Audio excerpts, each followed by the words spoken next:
Hello everyone, I Kuldeep Sharma welcome you all to today's session on 20 GK question specifically curated from the Hindu newspaper as well as the Indian Express. So आज के जो important 20 GK questions हमने frame करे हैं उनको go through करते हैं, but I hope आपने पहले न्यूज एनालिसिस देखा होगा सो दैट आप इनको इजीली अटेम्प्ट कर पाए और इससे आप जो पर्टिकुलर न्यूज आइटम्स है उनकी इंपॉर्टेंस को भी समझ पाए। तो पहला क्वेश्चन अगर हम देखें, under article 200 which of the following is not an option available to the governor when a bill is presented to them.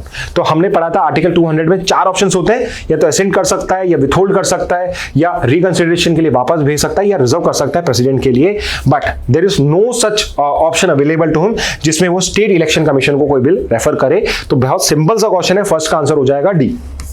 Next पे आते हैं, article 142 of the constitution allows the supreme court. तो if you remember कि यहाँ पे governor के case में जो सुप्रीम कोर्ट ने डिसीजन दिया है, टाइम लिमिट यहाँ पे इंपोज करी है, उस पर्टिकुलर डिसीजन के लिए सुप्रीम कोर्ट ने आर्टिकल 142 का यूटिलाइजेशन करा है, जो बेसिकली यहाँ पे पावर देता है to enforce complete justice in any matter before it, यानी कोई भी ऑर्डर दे सकता है to do complete justice. So correct answer 2 का होगा सी। नेक्स्ट पे आते हैं, which of the following time limit was prescribed by the supreme Court for governors acting on a repass bill. तो यहां पे अगर कोई बिल रीपास होके आ चुका है तो वहां पे क्या टाइम लिमिट है, मैंने आपको बहुत सिंपल तरीके से बता दिया था कि जो तीन सिचुएशन थी, एसेंट वाली, विथहोल्ड वाली और रिकंसिडरेशन वाली, वापस भेजा है, इन तीनों में 1 मंथ का टाइम है, और अगर रिजर्व करना है प्रेसिडेंट के पास तो यहां पे 3 मंथ्स का टाइम है। तो 1 मंथ का टाइम है, करेक्ट आंसर थर्ड का हो जाएगा सी।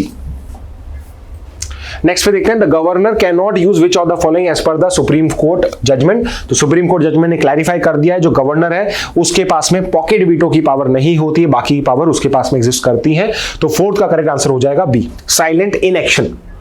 ठीक है, फिफ्थ पे आते हैं, the registrar general of India function under which ministry. तो ये भी हमने डिस्कस करा था, आरजीआई जो बर्थ सर्टिफिकेट, डेथ सर्टिफिकेट के लिए रिस्पॉन्सिबल है, ये मिनिस्ट्री ऑफ होम अफेयर्स के अंडर में फंक्शन करती है। फिफ्थ का करंट आंसर होगा option A.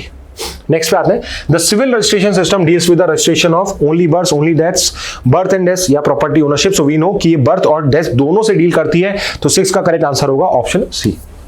Next, according to amended RBD act, तो ये बेसिकली आरजीआई जो है रजिस्ट्रेशन जनरल ऑफ इंडिया से डील करता है, reporting of birth and death must be done within, कि अगर कहीं पे कोई पर्टिकुलर बर्थ या डेथ हुई है तो स्पेसिफिकली हॉस्पिटल्स की बात है, उनको कितने दिन में रिपोर्ट करना है। तो remember, as per the RBD amended act it is 21 days. Correct answer 7 का हो जाएगा बी। नेक्स्ट पे आते हैं, the last census conducted in India was in the year. बहुत सिंपल सा क्वेश्चन है, लास्ट सेंसस जो है अभी तक तो हुआ नहीं है, तो लास्ट सेंसस कब हुआ था? So it took place in 2011। 21 मत मार्क करिए ना, इट वाज 2011 जब आपका हुआ था। नेक्स्ट पे आते हैं, the Delhi High Court recently directed Wikimedia Foundation to remove alleged defamatory content related to. तो ये एकदम specifically current affairs related question है कि अगर आपने न्यूज फॉलो करी तो यू वुड नो कि it is the direction against Wikimedia Foundation with related to content dealt by Asian News International, या ANI का जो पेज है विकीमीडिया पे, उसके अंदर में इसको प्रोपेगेंडा टूल बोला गया है, तो उस कंटेक्स्ट में ये पर्टिकुलर जजमेंट आया है। 9 का करेक्ट आंसर होगा सी। नेक्स्ट पे आते हैं, the right to freedom of speech and expression can be restricted on which of the following grounds. तो इसके लिए आपको 19 के जो ग्राउंड्स है वो पता होने चाहिए। तो अगर आप 19 पढ़ोगे, you would see sovereignty and integrity of India, security of the state, friendly relations with the state, आपका morality, decency, contempt of court, ये सब हैं। और उनके अलावा एक और ग्राउंड है which is defamation, which is a ground, but ये सब जो ग्राउंड्स नहीं हो सकते आपके वॉइस को रिस्ट्रिक्ट करने के लिए। 10th का करेक्ट आंसर हो जाएगा ऑप्शन ए। नेक्स्ट पे आते हैं, what is the full form of CCTNS। CCTNS जो है वो उसका फुल फॉर्म क्या है? तो ये एक अच्छा क्वेश्चन है, बिकॉज बहुत ही कंफ्यूजिंग इसके अंदर में ऑप्शंस हैं आपके। ये तो फिर भी इतने मैंने कंफ्यूजिंग नहीं बनाए, इनको मैं और भी कंफ्यूजिंग बना सकता था, ओके, बट एनीवे उसका CCTNS का फुल फॉर्म होता है crime and criminal tracking network and system. So correct answer 11th का होगा ऑप्शन बी। नेक्स्ट पे आते हैं, the JCOPA joint comprehensive plan of action जो ईरान P5+1 के बीच में साइन करी गई थी, वो कब साइन करी गई थी? So it was sign in 2015। और JCOPA जो है ये कब यूएस ने उसको विड्रॉ किया था? It was withdrawn in 2018।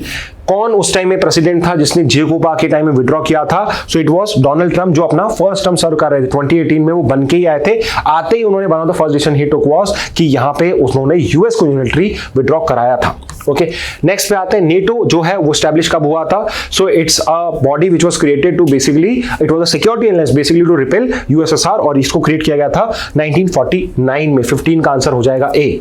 Next पे आते हैं, where is the headquarter of NATO located? NATO का हेडक्वार्टर कहां पे है? तो नेटो का हेडक्वार्टर है ब्रसेल्स, बेल्जियम के अंदर में। 16 का करेक्ट आंसर होगा ऑप्शन बी। नेक्स्ट पे आते हैं, as of 2025 the secretary general of NATO is, तो ये इंपॉर्टेंट क्वेश्चन है। अभी तक कई साल से पिछले 14 ईयर्स तक Jens Stoltenberg was the one जो वहां पे आपके डायरेक्टर जनरल थे, हेड थे। बट अभी 2024 अक्टूबर 2024 में मार्क रूट जो है, जो डेनिश प्राइम मिनिस्टर है, फॉर्मर डेनिश प्राइम मिनिस्टर है, उनको यहां पे आपका सेक्रेटरी जनरल बनाया गया है। तो 17 का करेक्ट आंसर होगा option D. Next question, which of the following country is not a member of NATO? तो नेटो को हमने डिटेल में डिस्कस करा है। So if you would have gone through today's news analysis you would know कि Japan के अंदर में वो स्पीच दे रहे थे, बट जापान जो है वो नेटो का मेंबर नहीं है। बट जापान जो है वो एक नेटो रिलेटेड बॉडी है, नेटो की हेल्प करने के लिए बॉडी आती है। सो 18 का करेक्ट आंसर हो जाएगा ऑप्शन डी यहां पे। नेक्स्ट पे आते हैं, in the revised MSME classification effective from April 1 2025 what is the investment limit for micro enterprises? If you remember 2.5 times increase करा है हमने आपका इन्वेस्टमेंट लिमिट, और 2 टाइम्स इंक्रीज करा है हमने हमारा टर्नओवर लिमिट। तो माइक्रो एंटरप्राइज का पहले जो टर्नओवर जो पहले उसका इन्वेस्टमेंट लिमिट था वो 1 करोड़ था, अब 2.5 टाइम्स हो चुका है, यानी वो अब 2.5 करोड़ हो चुका है। तो 19 का करेक्ट आंसर हो जाएगा option B. Finally last question और देख लेते हैं, what is the new turnover cap for medium enterprises as per the revise criteria? तो यहां पे आपका जो टर्नओवर कैप है वो 2 टाइम्स इंक्रीज करा गया है। तो मीडियम एंटरप्राइज के केस में पहले वो 250 करोड़ था, जिसको अब इंक्रीज करके 500 करोड़ कर दिया गया है, विच मींस करेक्ट आंसर 20 का होगा option A. Okay, so I hope ये क्वेश्चंस आपको इंटरेस्टिंग लगे होंगे। I would say all the questions are really good today, तो आप इन सबको नोट कर सकते हैं या इनके स्क्रीनशॉट ले सकते हैं। Okay, so with this message let's end today's session. Thank you and have a very nice day.